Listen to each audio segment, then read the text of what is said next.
ភាពខុសគ្នានៅក្នុងវ័យរបស់មនុស្សយើងទាំង3ប្រភេទសម្រាប់ក្មេងៗគាត់អត់សូវមានលុយទេតែគាត់មានពេលវេលាគ្រប់គ្រាន់និងមានថាមពលពេញខ្លួនសម្រាប់មនុស្សពេញវ័យគាត់មានលុយគ្រប់គ្រាន់ប៉ុន្តែគាត់ខ្វះពេលវេលាតែមានថាមពលគ្រប់គ្រាន់ដល់ពេលមនុស្សចាស់គាត់មានលុយគ្រប់គ្រាន់មានពេលវេលាគ្រប់គ្រាន់តែអ្វីដែលគាត់ខ្វះគឺថាមពលតាមរយៈរូបភាពនេះតើយើងបានមេរៀនអីខ្លះពីនឹងមកតាមពិតទៅរូបភាពនេះមិនមែនឲ្យយើងយល់ថាយើងត្រូវតែរស់នៅបែបហ្នឹងទេរូបភាពនេះឲ្យយើងគិតហើយនឹងឲ្យយើងរៀនផ្លាស់ប្ដូរគំនិតរបស់យើងទាំងអស់គ្នាតាក់ទងនឹងពេលវេលាតាក់ទងនឹងថាមពលតាក់ទងនឹង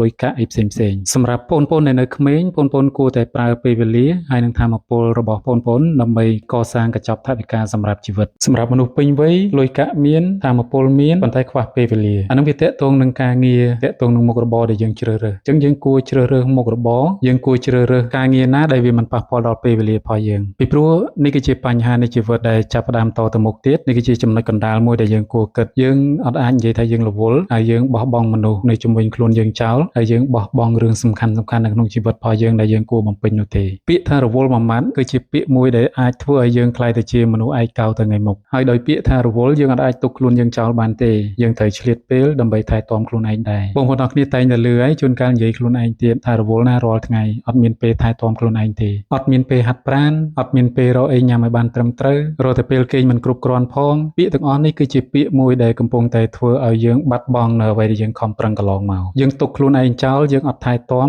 ថ្ងៃមួយយើងធ្លាក់ខ្លួនឈឺសួរថាលុយកាក់ដែលយើងរកបានហ្នឹងហើយនឹងអ្វីដែលយើងខំកសាងកន្លងមកហ្នឹងវានៅមានប្រយោជន៍អីសម្រាប់យើងអត់បងប្អូនអរគ្នាដឹងទេមនុស្សយើងមានសេចក្តីប៉ងប្រាថ្នាច្រើនណាស់នៅពេលដែលខ្លួនឯងមានសុខភាពល្អនៅពេលដែលខ្លួនឯងអត់អីប៉ុន្តែនៅពេលដែលខ្លួនឯងទៅគេងលើគ្រែពេទ្យហើយអ្វីដែលចង់បានប្រាថ្នាតែមួយគត់គឺចង់បានសុខភាពល្អត្រឡប់មកវិញនៅពេលដែលយើងកំពុងតែមានសុខភាពល្អហ្នឹងយើងអត់យល់ពីតម្លៃនៃសុខភាពនឹងប៉ុណ្ណាទេអញ្ចឹងនៅពេលដែលយើងបាត់បង់វាទៅទើបយើងមានអារម្មណ៍ថាស្ដាយក្រោយមែនទែនអញ្ចឹងហើយបានជាមនុស្សភាគច្រើនដែលចូលដល់វ័យចំណាស់ទៅលុយកាក់មានពេលវេលាមានប៉ុន្តែអ្វីដែលបាត់បង់គឺសុខភាពបើយើងបាត់បង់សុខភាពយើងមិនអាចរីករាយជាមួយនឹងអ្វីដែលយើងរកបាននោះទេអញ្ចឹងអ្វីដែលយើងទាំងអស់គ្នាត្រូវធ្វើនៅក្នុងជីវិតរស់នៅរបស់យើងជាយាមរលុយញែកពេលវេលាក្នុងការថែទាំសុខភាពខ្លួនឯងដើម្បីឲ្យខ្លួនឯងមានសុខភាពល្អទៅថ្ងៃមុខតើតើនឹងការថែទាំសុខភាពនេះមិនពិបាកដល់ថ្នាក់យើងធ្វើអត់បាននោះទេកុំឲ្យតែយើងឲ្យលេសខ្លួនឯងថាយើងរវល់ទៅបានហើយឥឡូវនេះយើងមានមធ្យោបាយច្រើនណាស់ក្នុងការជួយខ្លួនឯងដើម្បីឲ្យមានសុខភាពល្អវាអត់ពិបាកអីដូចមុនទេការថែទាំសុខភាពវាអត់មានអីលើសពីការរៀបចំការញ៉ាំរបស់យើងឲ្យបានទៀងទាត់ហើយញ៉ាំអាហារដែលរាងកាយយើងត្រូវការ